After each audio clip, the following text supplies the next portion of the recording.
안녕하세요. 저는 이 미술교육과 박인혜입니다. 먼저 실은에 앞서 제 수업에 대해 간단하게 설명드리겠습니다. 제 수업은 사랑이 넘치는 우리 3반 선생님과 함께 창의적인 민주시민으로 성장할 준비 되었나요? 그럼 우리 같이 프로젝트 속으로 풍덩 빠져볼까요?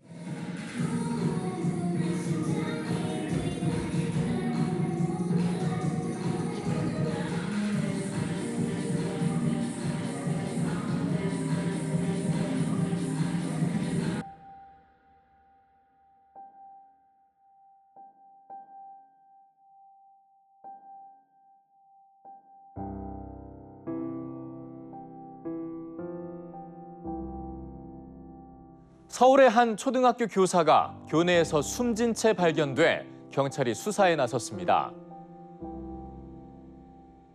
숨진 교사의 학급에서 학생들 사이에 연필로 이마를 긋는 일이 있었고 이후 해당 교사가 관련 학부모들로부터 전화 수십 통을 받거나 교사 자격이 없다는 말을 들었다는 증언이 있었다고 전했습니다.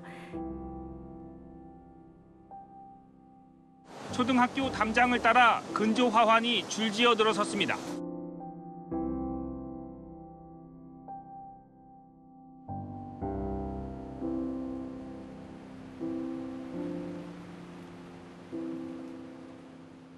그 당일날 SNS에서 그 소식을 처음 봤는데 박 선생님이라고 생각은 못하고 카톡을 드렸어요. 몇 시간이 지나도 톡 일이 사라지지를 않아가지고 정말 많이 울었는데 울면서도 그 현실감이 전혀 없어서 저는 박 선생님과 같이 서울교대 졸업한 18학번 미술교육과 18학번 서정민이라고 하고요.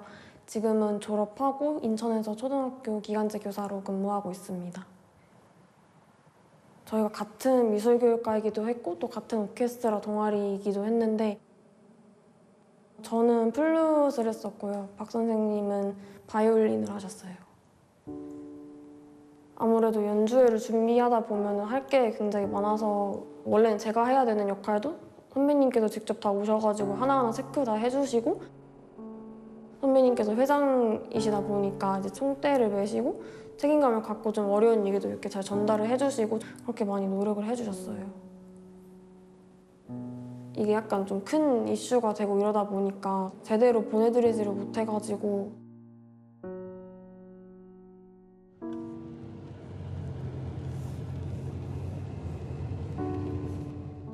나중에 그 댁 근처에 납골당에 갔었는데 뭔가 거기에는 이제 선생님 사진도 있고 이름도 있고 어쨌든 흔적이 거기에 남아 있으니까 거기에서 그냥 이름 많이 부르면서 조금 뭐랄까 한을 조금 해소했다고 해야 될까요? 이름을 못 부르는 게 너무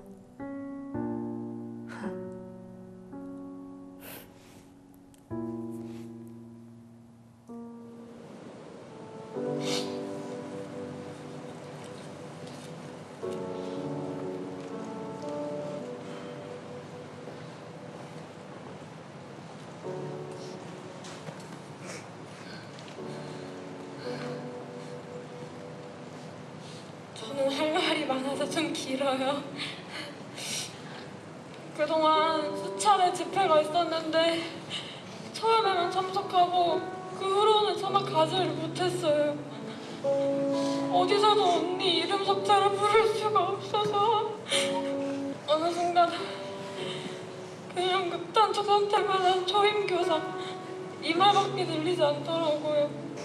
그냥 기사 속에 활자로만 존재하는 사람이 아니라 생기 넘치고 열정적이었던 그런 사람이었다는 것도 끝까지 기억할게요.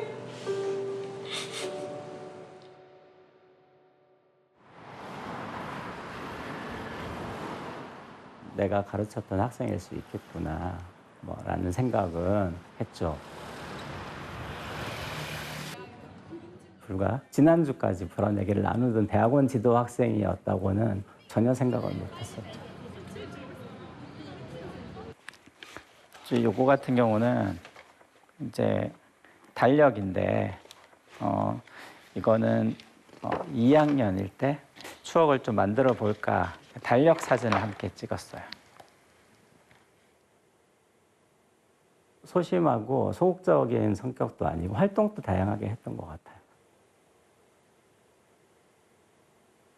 그림을 그릴 때 어느 정도 성격들이 좀 그림에 묻어나게 되거든요. 그림에서 자신감이 되게 풍부했어요. 근데 학생 때랑은 완전히 달랐죠. 굉장히 무거웠죠. 예, 무거웠고 우리 교대하고 그 근무했던 학교가 가깝거든요. 걸어서 충분히 올 수 있는 거리인데 그 수업 시간 이렇게 임박해서 헐레벌떡 오는 경우가 많았어요. 그리고 항상 학교 업무에 좀 치여 있었던 것 같아요. 그래서 표정이 좀 어두웠어요.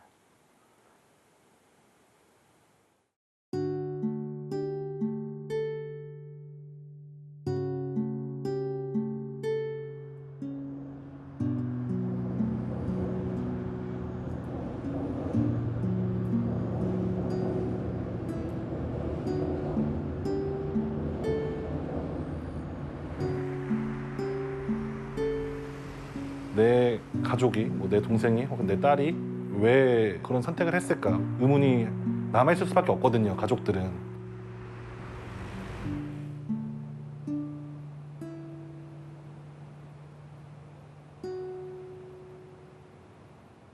그때 당시에는 이제 언론에서 연필 사건을 많이 조명하고 있었어요.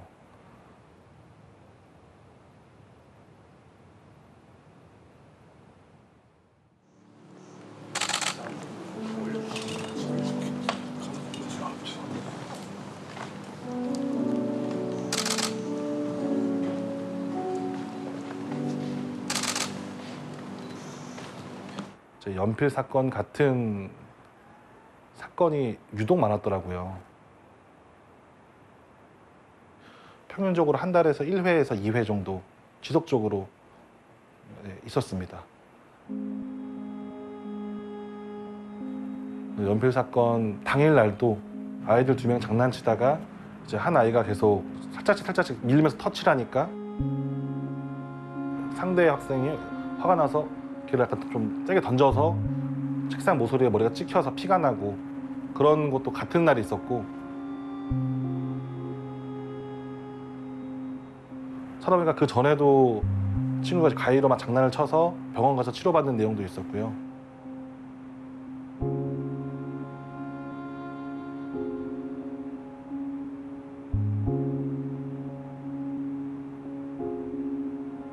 그때마다 이제 박 선생님께서 대처를 하는 모습들이 보였어요.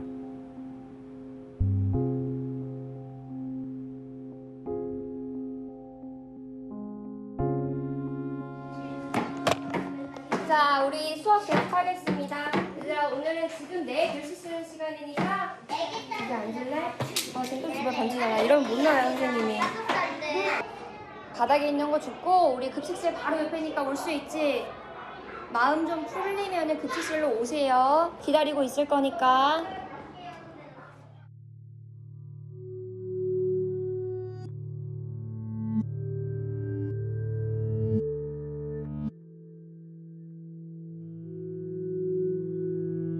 이런 거를 딱히 선생님 입장에서 컨트롤할 수 있는 방법이 없더라고요. 강력하게 제재했을 경우에는 아동학대로 고소를 당하고, 그리고 말로 예를 들어서 너 그건 나쁜 짓이야? 그럼 하면 안 돼! 소리치는 것만 해도 정서적 아동학대에 해당해서 실제로 고소를 당할 분도 계시고요.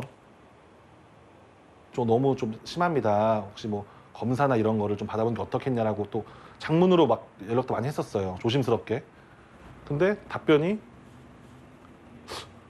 우리 집에서 안 그러는데? 선생님이 이상한 거 아니에요?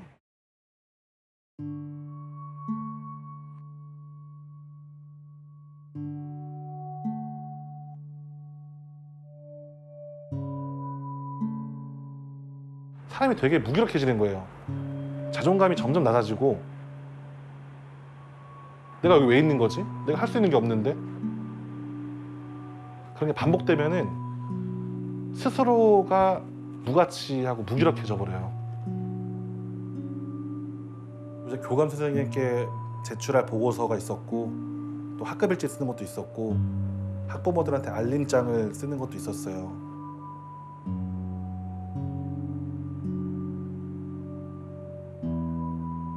가는 순간까지 마지막 책임을 다 하고 싶었을 거예요.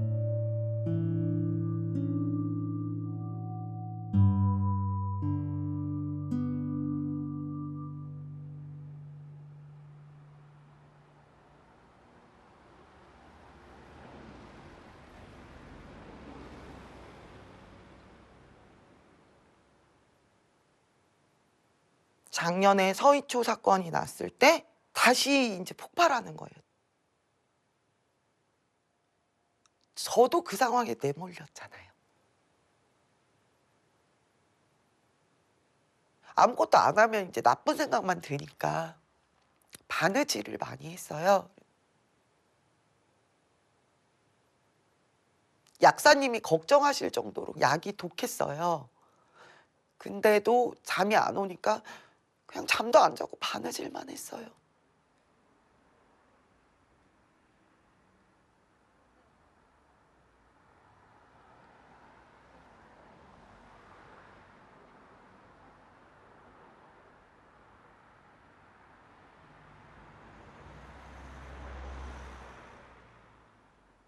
만일 그 부당한 민원에 대해서 제가 못하겠다고 이제 말씀을 드리거나 하지 않을 경우에는 이제 제일 처음에 나온 말이 선생이 그 정도도 못하냐, 그다음에 담임이 그것도 못해주냐, 교사로서의 사명감이 부족하다.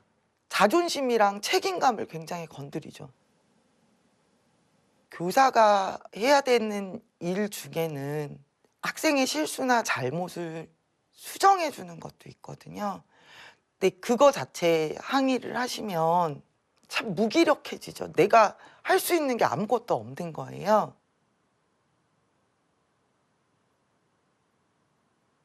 그런 상황이 되면 교사들이 뭉칠 것 같잖아요. 그러지 않아요. 전부 다 흩어져요. 서로를 고립해요. 그러니까 정말 학생, 학부모, 교감, 교장, 동료 교사 모두가 이렇게 각자 도생하는 거예요. 그러니까 공동체가 아니에요. 그거는 공동체일 수 없어요.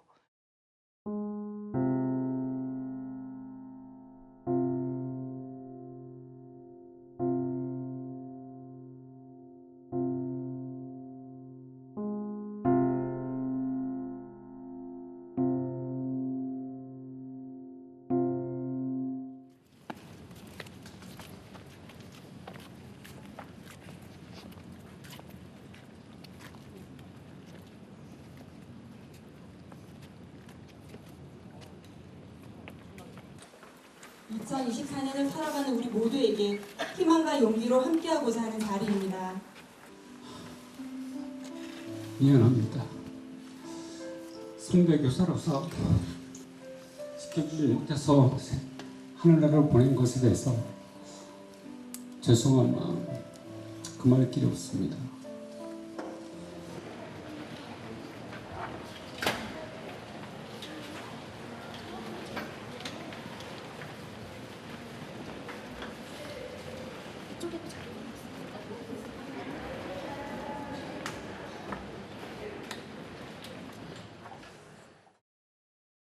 교권사법도 바꿔주고 후속오법도 만들어주고 많이 바꿔줬잖아. 이제는 그만해라는 소리도 정말 많이 들었는데요. 이렇게 법안이 바뀐다고 해서 학교 현장이 많이 바뀐 것이 아닌 것이 참 안타까운 현실입니다. 올해 그 법안들이 실제로 이제 시행이 되고 있는 상황 속에서도 굉장히 많은 교권 침해나 악성 민원이 일어나고 있고요. 예를 들어서 아동학대로 신고가 되어도 교육감이 의견서를 제출을 함으로써 뭔가 일방적으로 교사가 몰리는 그런 상황은 조금 예방이 되었다 하더라도 그 모든 과정을 교사가 자기 책임으로 다 감내를 해야 하고 한다라는 것이 아직은 여전한 것 같고요. 담임 선생님이 내가 이렇게 하는 거를 민원으로 하고 불편해하면 어떡하지? 그래서 오히려 서로가 더 불편해진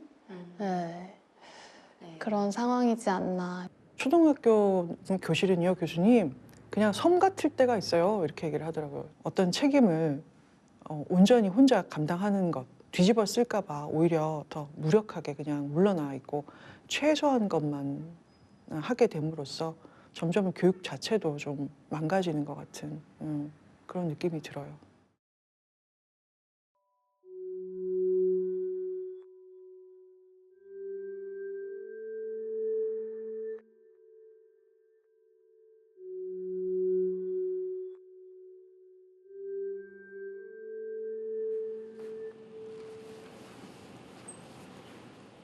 네, 저는 정신건강의학과 전문의 김현수라고 합니다.